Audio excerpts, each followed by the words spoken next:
My father came from Japan in 1905. He was 15 when he immigrated from Japan. He worked until he was able to actually build a store. Let me tell you a story in the form of a dream. I don't know why I have to tell it, but I know what it means. Close your eyes, just picture the scene as I paint it for you. It was World War II when this man named Kenji woke up. Ken was not a soldier. He was just a man with a family who owned a store in LA.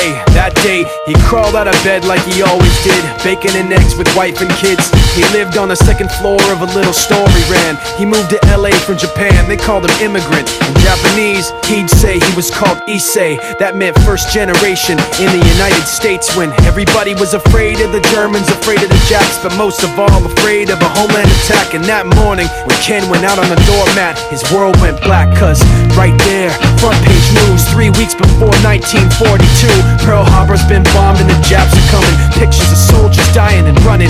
Ken knew what it would lead to, just like he guessed. The president said the evil Japanese in our home country would be locked away.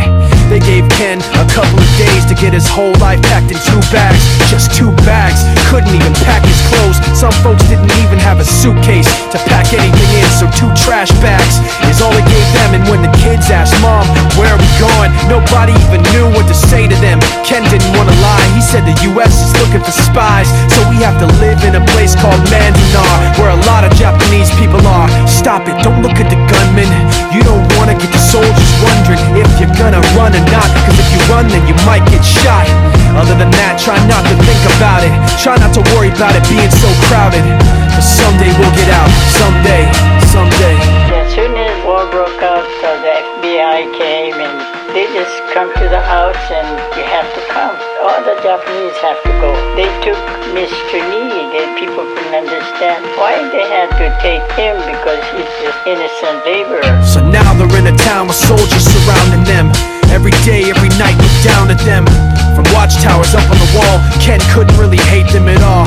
They were just doing the job and he wasn't gonna make any problems. He had a little garden, vegetables and fruits that he gave to the troops in a basket his wife made. But in the back of his mind, he wanted his family's life saved. Prisoners of war in their own damn country, what for? And time passed in the prison town. He wondered if he'd live it down if and when they were free. The only way out was joining the army, and supposedly some men went out for the army, signed on, and ended up flying to Japan with a bomb. That 15-kiloton blast put an end to the war pretty fast. 2 cities were blown to bits. The end of the war came quick, and Ken got out big hopes of a normal life with his kids and his wife. But then they got back to their home, and what they saw made him feel so alone. These people had trashed every room, smashed in the windows and bashed in the doors, written on the walls and the floor, "Japs not welcome anymore." And Kenji dropped both of his bags at his sides and just stood outside. He looked at his wife without words to say. She looked back at him, wiping tears away, and said, "Someday we'll be okay, someday." Now the names have been changed, but the story's true. My family was locked up back in 42. My family was there where it was dark and damp, and they called it an internment camp. When we first got back from camp, it was pretty bad. I remember my husband said, "Oh, we're gonna stay till last." Then my husband died before they closed the camp.